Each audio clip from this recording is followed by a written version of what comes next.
Hi, I'm Danny Nucci. And I'm Jason Burns. And this is the What About podcast.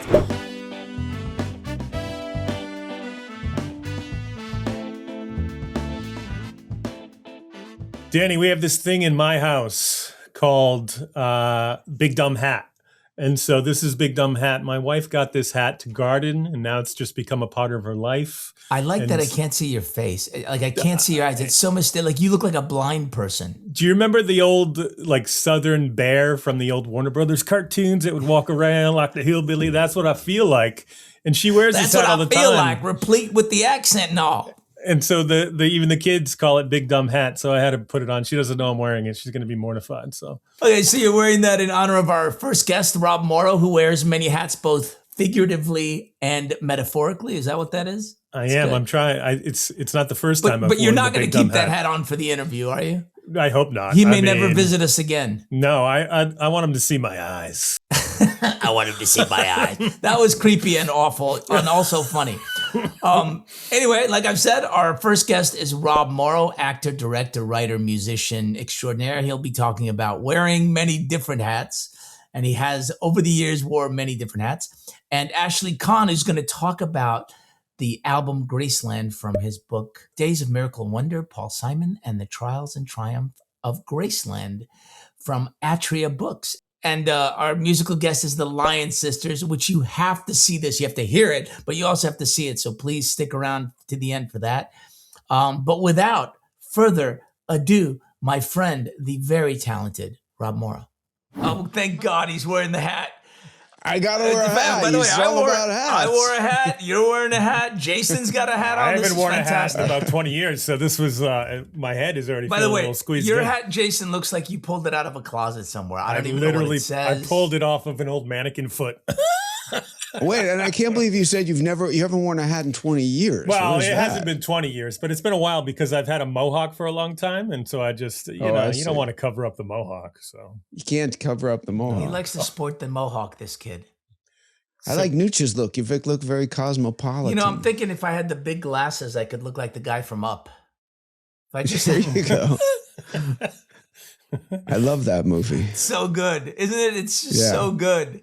It's such a satisfying ending. Those movies are amazing. Sad but satisfying.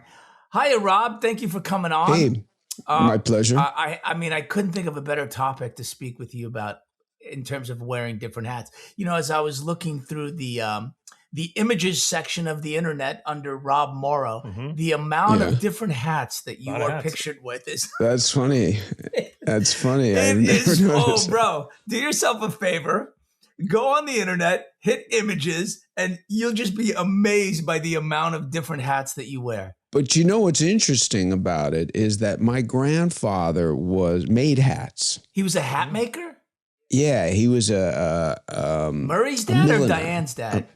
Diane's dad, a milliner, and he was a big influence on me in my life. And he used to wear a lot of hats, and I started wearing hats when I was around 14, and I didn't make the connection until I was in my late 20s, and I was accumulating all these hats, and I thought, wow, it's like in my DNA or something.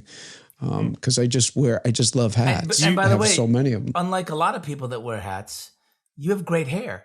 So it's not like you're covering up, the helmet. You got good hair. Just you like wearing hats. It's true. I got the good hair. But I mean, you're almost 85, and look at your hair. It looks fantastic. Wow. Hey, there you amazing. go. Do you have any of your grandfather's hats, Rob? Do you wear any of his hats? I don't. I have somewhere in storage. I have a couple of them, but I haven't seen them in a long time. He had one of these, like, those Russian kind of, like, they're triangular and they're like burly fur. Mm-hmm. He had one of those. Were they that tie at the top? Those kinds of things? No. It's just it's like shaped like this. Oh, okay. And it's just had this burly fur, and I loved it. I loved him. Burly Fur is a great band name. I always like to point out. Burly Fur. I'd say the Burly Fur is better. Yes. So another reason I wanted to talk about this topic is because I was literally describing you in last week's episode, and it was going on and on and on and on. Director, writer, producer, singer, guitar player, philanthropist. I mean, just the list went on and on and on and on. And what's amazing is that, I was even just thinking, well, let's just leave it at musician. But it's different. Even being a musician, there's different things. When you're the singer, it's such a different experience. When you're just playing guitar for somebody, it's such a different experience. When you're the singer-songwriter and band leader, it's a different experience. Obviously, directing and producing and acting is sometimes you're doing all of them. Sometimes you're doing one singularly. It's a different experience depending on which ones you're doing at what time. And they all come down to, for me, except maybe producing, to rhythm.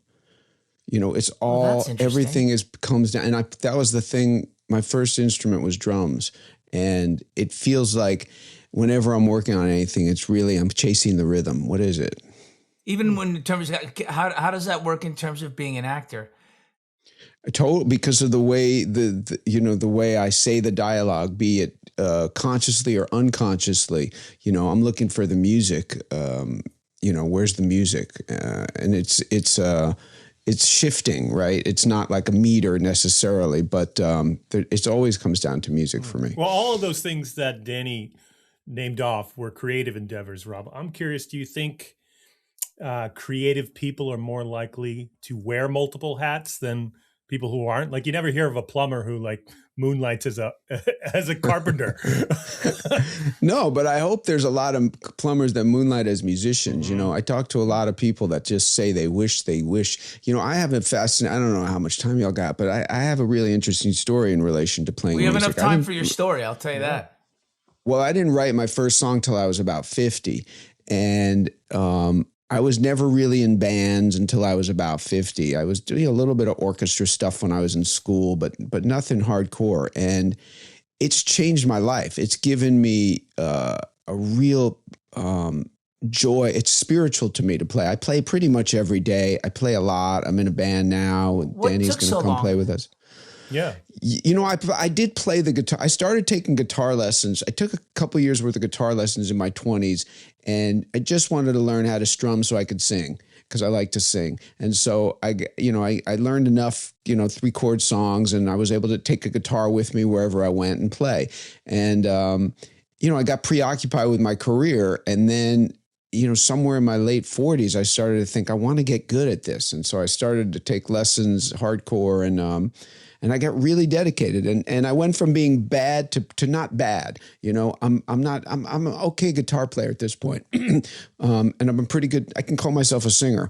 But my point is that it started so late in life, and I really encourage people to do it, not because they're going to become a rock star, but the joy that I get from performing music live by myself or in front of 1,000 people is, there's no words to describe how much joy it gives me. And so if that plumber, is looking for something to do, I could talk his ear off about ways to do it. Well, especially since you dealt with, it sounds like you dealt with a lot of the, questioning whether I should or shouldn't, is it too late, and all of that. Was part of the hesitation with really sort of doing it in earnest as a result of the stigma that there's another actor who's a musician? I mean, all of that has changed, obviously, Rob. Like when we were coming up, you couldn't be two things. You couldn't be on TV and in movies. That was not a thing.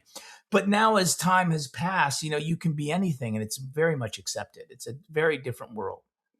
There was a little of the stigma.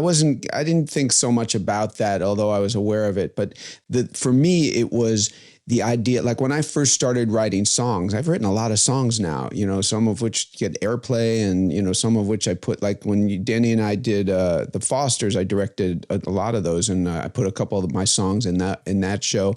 And when I first started to perform, I would go to these little clubs, the Mint, the Wits End, the Viper Room, all these little places. And I say, let me get on at 7:00 when no one's there, and a couple people sitting at the bar kind of looking at me like, well, isn't that the guy from, but they didn't care. And I played, and I was terrible. I truly was not good. And I knew it. And I would record it and watch it and learn. And I'm good now, but I had to be willing to really look bad. And that's the thing that I think a lot of people, that's hard, that sounds to really like a look comedian bad. trying out new material. That sounds like Absolutely. very similar to what they do, right? Well, or if you've ever been to an open mic night, in terms of, like a singer-songwriter open mic night, I mean, there are people that are working some things out there. Yeah. And I was one of them, but going through that, that crucible gave me the confidence. Also, even when I first started playing, I would bring my guitar on like ski trips and my buddies would be with me and I'd pull out the guitar and start to play and they'd all roll their eyes like, oh God, here we go. And I had to get over that, which was not easy, because I wasn't good. So I knew I didn't sound good. And I'm like making these people listen to it. But now, I can pull out a guitar anywhere and in front of anyone and feel good about it, and so. Do you still dabble at the drums, Rob, or are they still a part of your life as well? A little bit. I got a drum set, so I'll knock around, but my time, I put so much time into the guitar and singing. The 426 other things you're doing? I'm doing a lot of things for sure, but it's about, I don't know if I'm jack of all, master of none. I just need to, I know this, I need to create on the daily. And so if they're not hiring me, I'm hiring myself. That's true. It gives you control, right? Control to scratch the creative itch. Yeah. And you got to be humble and you got to be willing to learn. I think I have 6 projects at different stages of, some of which I've written, some of which I'm just producing. And, it's hard to get people to look at stuff. It's hard to get them to say yes. And you just have to keep going because again, it's what I do. It's what's my nature. So when you started going from acting and, implementing directing, and because it was pretty early on, you started getting behind the camera. I mean, I don't know how many seasons you were into Northern Exposure. I think you'd done something before that, but I don't know how many seasons you were into Northern Exposure before you were directing episodes. I didn't direct on Northern. I could have, but I had this kind of little epiphany that I thought, like, that's not the way to learn, because I've noticed that on Northern Exposure, occasionally a director would show up and they'd be terrible. Was it Numbers? Numbers that you directed? Maybe that's what I was thinking. I did direct on Numbers, but I directed. Yeah, I saw you did Oz too, which was like, I mean, for me, that's how TV became what it is. Oz, Sopranos, 6 Feet Under, those shows gave birth to this like prestige television. That was my first TV gig. I directed a feature and I directed a couple shorts, and I thought that was really a better way to go about it, because if you're on a TV show, as you know, Danny, someone can show up and direct an episode, and if they're bad, the crew and the actors are going to carry them. And so I didn't want that experience. I wanted to see, like, could I get on screen what I saw in my head? And so I started. So there was a couple of years where I was just directing TV and really kind of figuring it out. But I did learn. I got in my contract very early in Northern Exposure a copy of the dailies. And so I watched those dailies every day for 5 years, and I learned a hell of a lot, not just about my acting, but about film grammar and directing and aesthetics. And how it all gets put together. What pieces you need to later put it together. Yeah. Well, and what's cool on a TV show, I mean, how many directors did you work with on just Northern Exposure alone? You get all those different perspectives and points of view too. Yeah, that's a great point. And we worked, there were so many great directors on Northern Exposure, and I did learn a lot, and I picked their brains. And, the joke on that show was, if you couldn't find me, you just go to the camera department. I'd be sitting there playing with the cameras, When was the first time that you had a significant acting role and directing it? What was that experience like? Did you know you were going into it going, okay, I've got to do both? What was that like? Yeah, it was a feature film that I did called Maze, and I wasn't supposed to play the lead, but Liev Schreiber was going to do it for me, and then he bailed for some big job, and I had spent so much time trying to get this movie made that my agents were like, look, man, you better make this thing and get on with your life, or, and so I said, all right, fine, I'll just do it. It was with Laura Linney, and And the weird thing was, it's a love story I play a guy with Tourette's syndrome, and about 2 months So before, not a difficult, not a heavy lift as an actor. it was heavy lift on every level, directing myself, directing Laura Linney, and the about 2 months before, as I'm in prep, I get offered, I think it was a couple weeks on a movie, to play a guy with Tourette's, just out of the blue. Wow. And I thought, oh, this is a sign. I think it was even before I knew 𝗙𝗷 was going to bail on me. And I thought, oh, I'll just do this so I get familiar with Tourette's. Was there a Tourette's trend? I mean, was that? It was kind of, there was definitely some stuff. There were some documentaries. I think I'd never heard of it until, before around then. I had a friend who had Tourette's, but like, so that was really hard. I mean, to do all of that on many levels. On one level, though, it's easy because you don't have to explain yourself. You don't have to, you don't have to explain it to anyone. You just do it. Like, I'm just like, put the camera there and I start doing it. So there's something. I wouldn't recommend directing and acting, but there's something kind of liberating about it because there's no justification. You just do what you want to do. And I had a thing where every time I did a take that I was really big or something, I would do one that was really small. I'd give myself like 3 options in the editing room. So I could have my bases covered. Did you have anybody sort of, sorry, Jason, did you have anybody sort of keeping an eye out for you that had an idea of what you wanted? Like, did you have anyone who had anything to say, I took it in. And if it helped me, I took it. If not, I didn't have like a co-direct, but literally anyone who would say, hey, that doesn't, I would go, okay, thanks. Hey, Rob, it's me, Joey, I'm over, I'm part of the grip department. Hey, bring it down.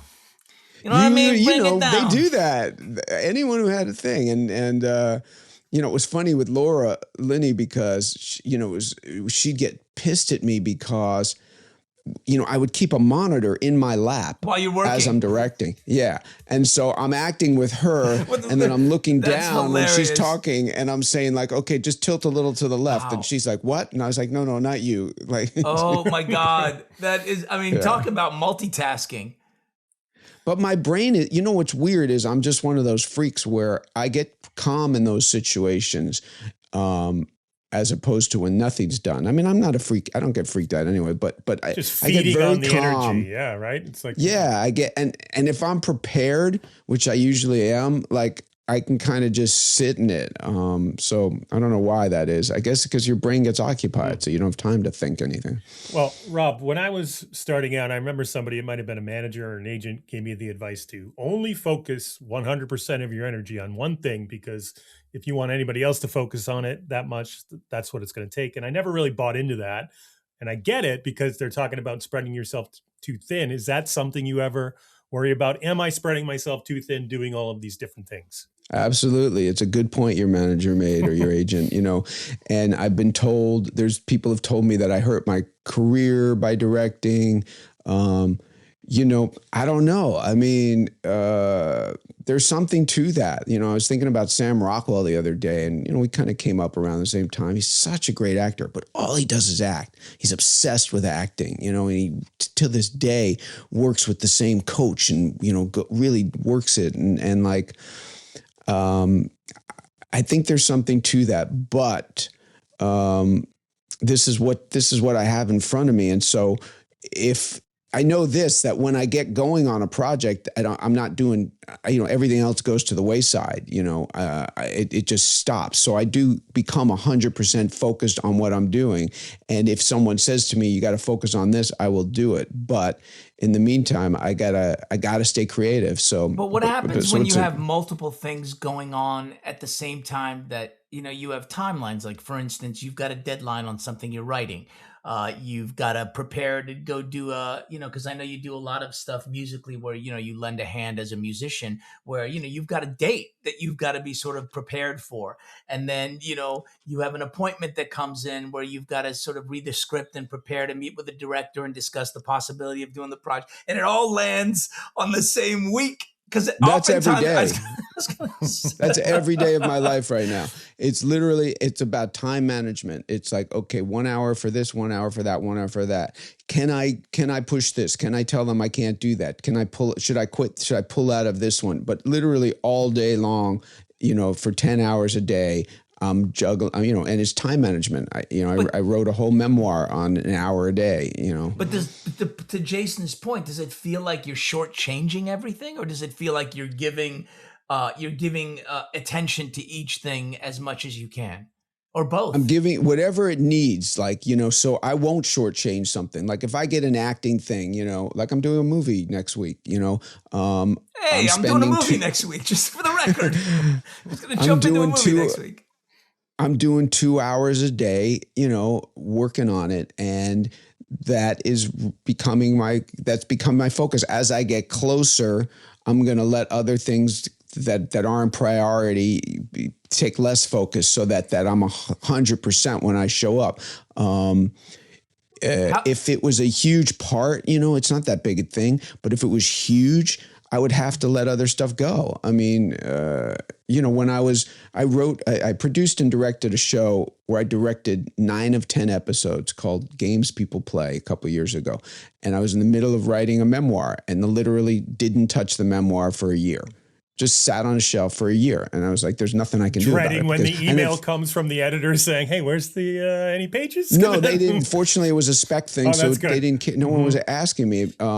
And if they did, I would have to, make a deal and say, I can't, you start on these projects thinking, okay, on Saturdays I'll write for an hour, but you can't, you get consumed. Happens. And so life happens. Well, yeah. Rob, before we cut off, I know you're a dad, you have a daughter. When it comes to all the hats, what would she say you are? If she had to pick one thing, what do you think she sees you as? Yeah, I hope she'd say a dad. Because, do you have kids, Jason? I do. I have 2 kids. They're both still young, so they haven't strayed too far away yet.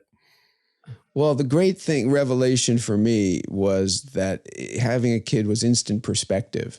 I finally knew what was more important than myself. Up till then, it was just me, me, me, me. And then all of a sudden, no matter what, I got to help this person. I got to give them a life. And so I hope she would say that the main one is dad, but she sees that, that I'm doing a zillion things. And I was going to say, does she one of the dangers is, especially when you're young, you can be overly ambitious because you have the time and the idea that you can achieve everything. And right. Unlike you, a lot of people realize, well, I've got to sort of cut it down to prioritize what's important.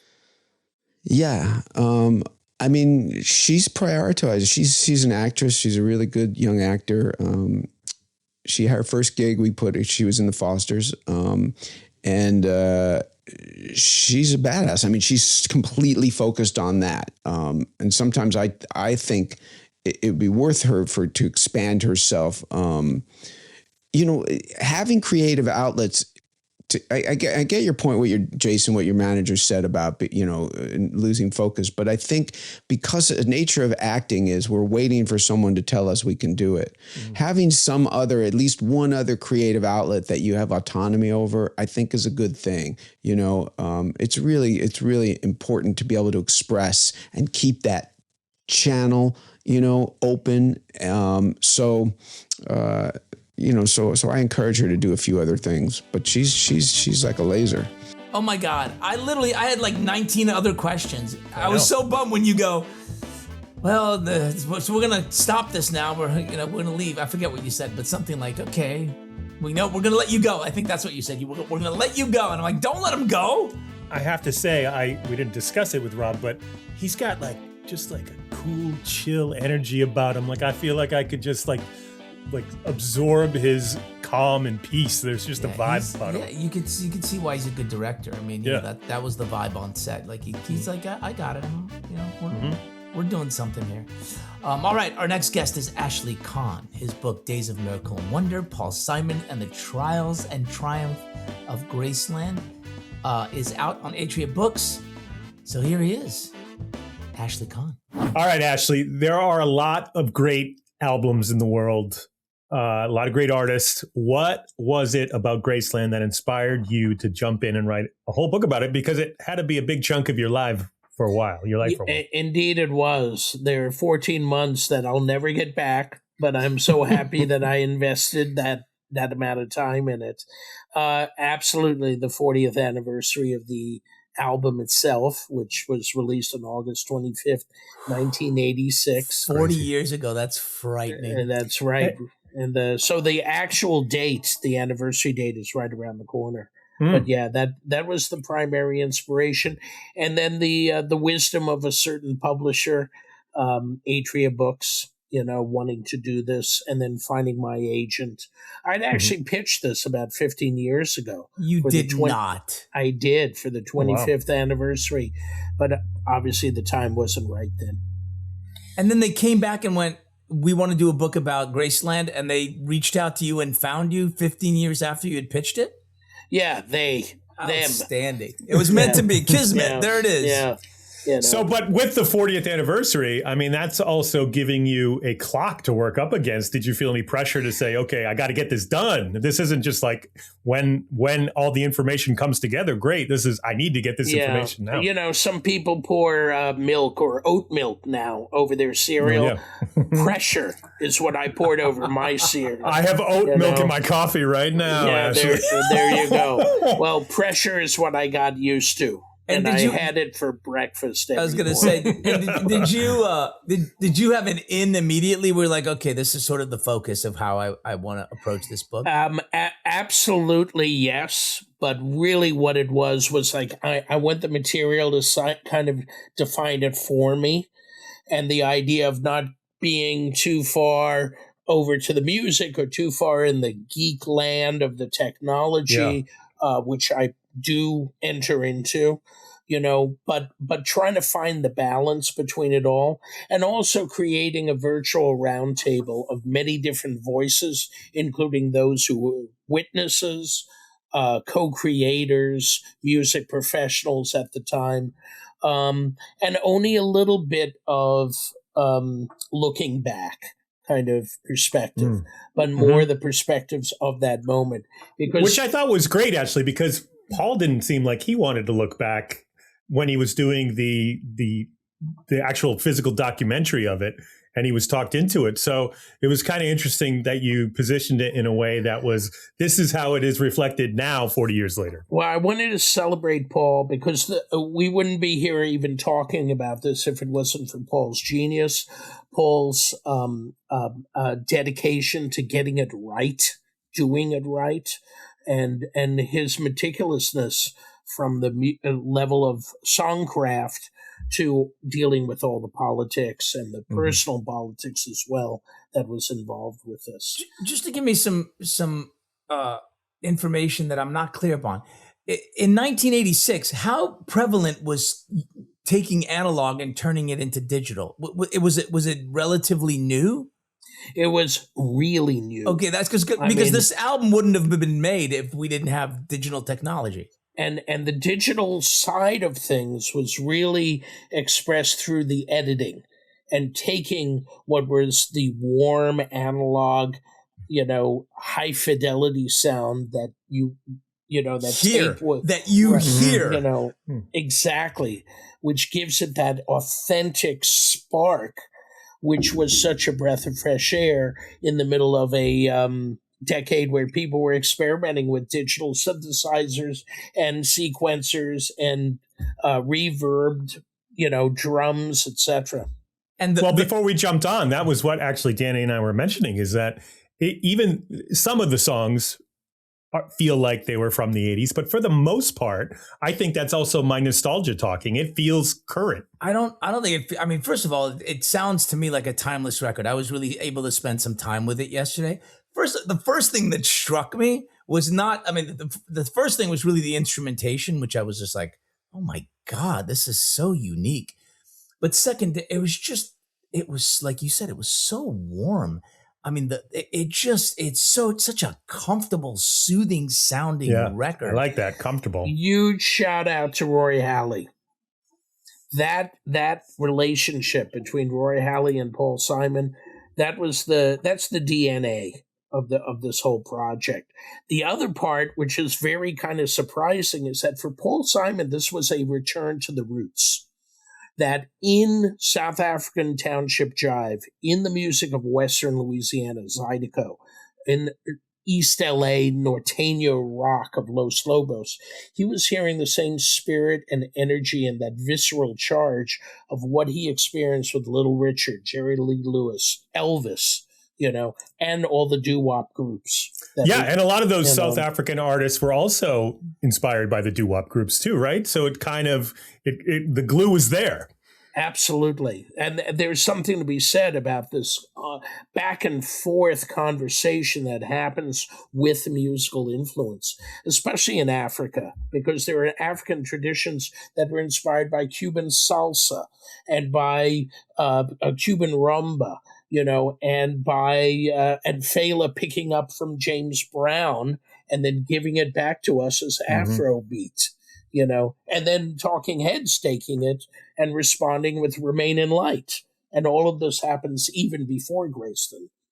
For people, just to give it a little bit of context that people aren't familiar, this record was essentially a pop record when it came out. It was the Sabrina Carpenter, the Drake of today. Even though it sounds, you've got Paul Simon, who's at that point, even in '86, you would consider a classic artist. A classic rock artist, but I mean, it was literally a pop record, like a current pop artist record. Right. I mean, he was a 60s legend who had been somewhat written off because of the lack of market performance. Right. Before, no. They had some sort of impact, but no, he was not being looked upon as someone who was going to challenge Madonna or Bon Jovi or the other chart toppers of 1986, and yet he did. Was he kind of seen as uncool, Ashley? Like if we were to grab some 18-year-olds from 1986 and said, what do you think of Paul Simon? Well, let's put it this way. I think that he was MTV friendly in the self-deprecating comic way that he approached it. Was he going to be, challenging Van Halen or Rat or same bill? It's a festival. I see it right now. Dokken, Paul Simon, and Rat. For the as far as wearing spandex and having the hair teased out, no. And just in terms of recording this record, as I think about the challenges of trying to record the South African artists in South Africa in 1986, I mean, I liken it to trying to go to Haiti right now and trying to make a record. I mean, just dangerous as hell. Yeah. I mean, that's a really good point, Danny, because the general vibe politically was that it was a powder keg. South Africa was a powder keg about to explode, and all we were waiting was for that fuse to be lit. And the fact that it didn't, that there were victims of that political violence down there, but in general, there were, it was not the bloody ending that most people were predicting. And because of that, and because of like so many other things that were happening in the world, like the dismantling of the Berlin Wall, eventually the ending of communism in Eastern Europe, and then in Russia itself, it was a really strange, sunny, positive kind of moment from the late 80s through the mid 90s that was happening in the world. And Graceland was kind of a harbinger of that spirit. But let me ask you this. It's such a, I don't know, to really, I don't mean to be reductive, but it's such a positive record. It's such a feel-good record. So many of the tracks are so, I don't know, just it makes you feel good. What do you attribute that to? I think there was a certain honesty and dedication that Paul put into the collaborative ideas behind it, that his approach, knowing his entitled position, knowing that he had to deal with the idea of appropriation versus collaboration Yeah. versus So he was already celebration. aware of it then. He was abundantly that was a aware of it. sensitive issue. Yeah, that's so Yeah. funny. In 1986. I kind of divided onto three levels. The idea of credit, if you're going to give proper credit to your collaborating partners, proper compensation, and proper participation. And he did. He was conscious of all of that, three. right? Yeah. Well, one of the things that I was so fascinated about was that you hear a lot today from studies that say artists create their greatest work in their younger years, in their teens, in their 20s. And yet Paul was in his 40s when he created this. Did he need that life to get to this record? Did Graceland only exist because of everything else he did? That's Jason, that brings up the whole question of when are you at your creative peak? To Paul, listen, Paul definitely thought so. He still talks about this as being his kind of creative apotheosis. This is the pinnacle. I've never done anything better. And the amount of work that he put into it, I can understand that.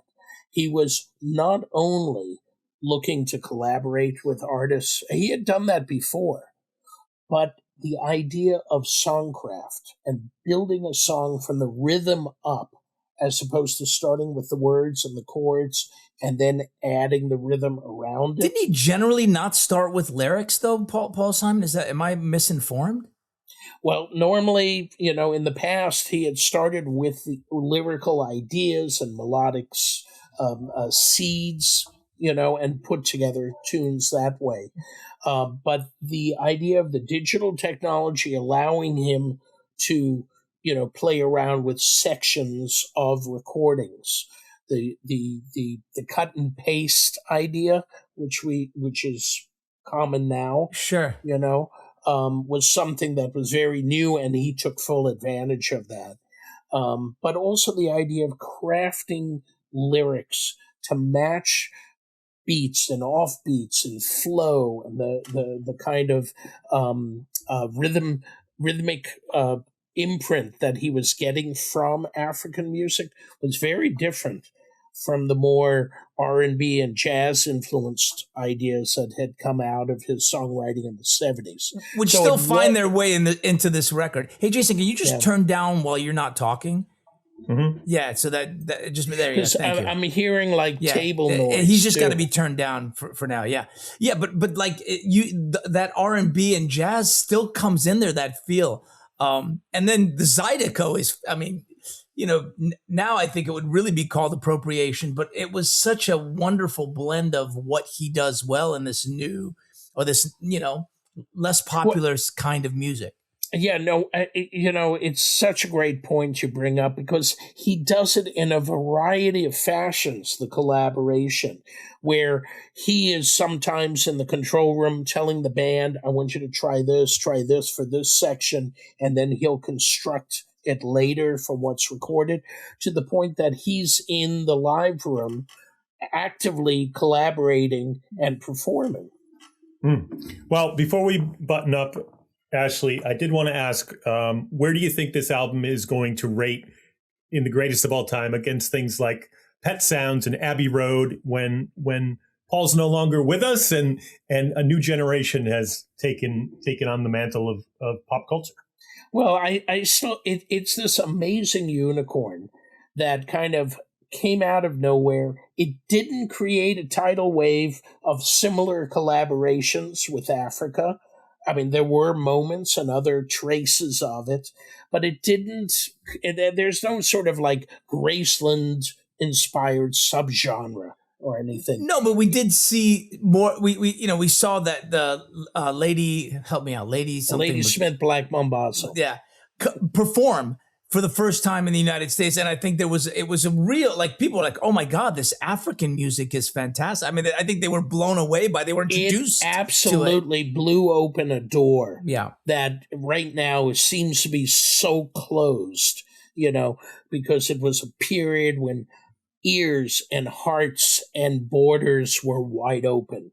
And we saw the benefit of that. Absolutely.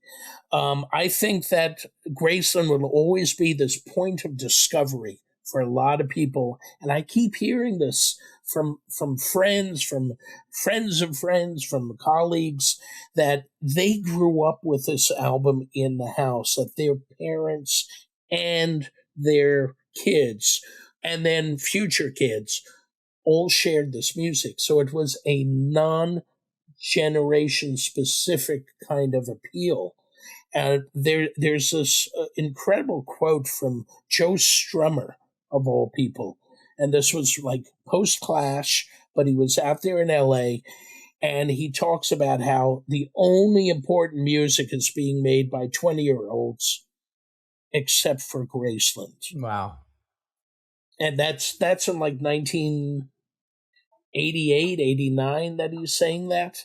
And so it was already inspiring this idea that it was timeless, that it is above this generational kind of configuration and connection.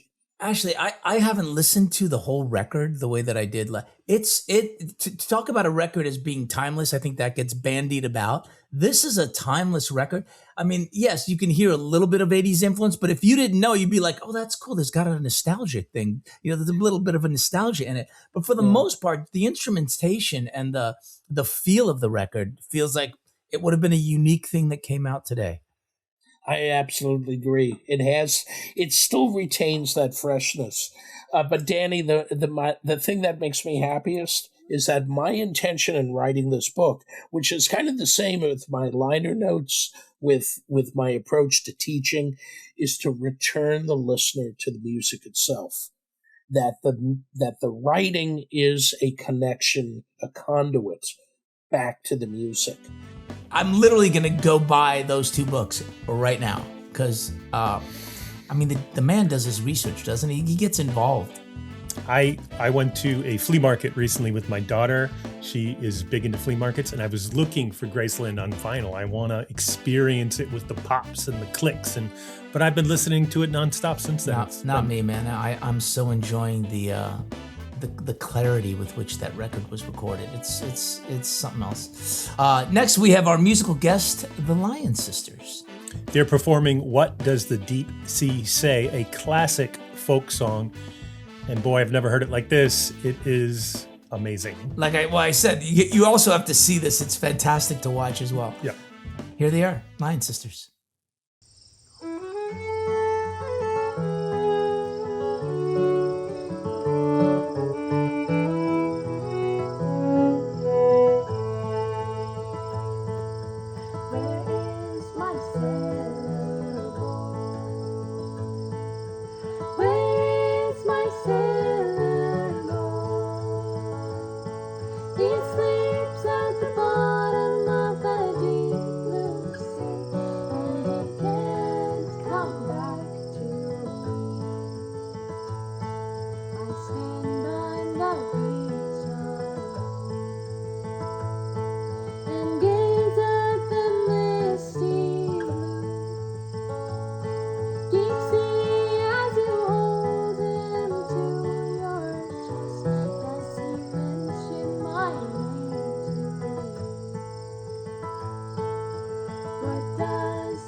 Oh man, what a vibe. What They a had the vibe. It's Dog so on good. the porch. So Cat good. walks by. Crickets in the background. By the way, that is the video. That's the video for the song, period. Do nothing to it. Yes, Well, that's listen, right. Release that. Right? Release it as is. Well, this was so good. So much fun. I hope you guys enjoyed it as much as we did. And as always, thanks for listening. See you next week.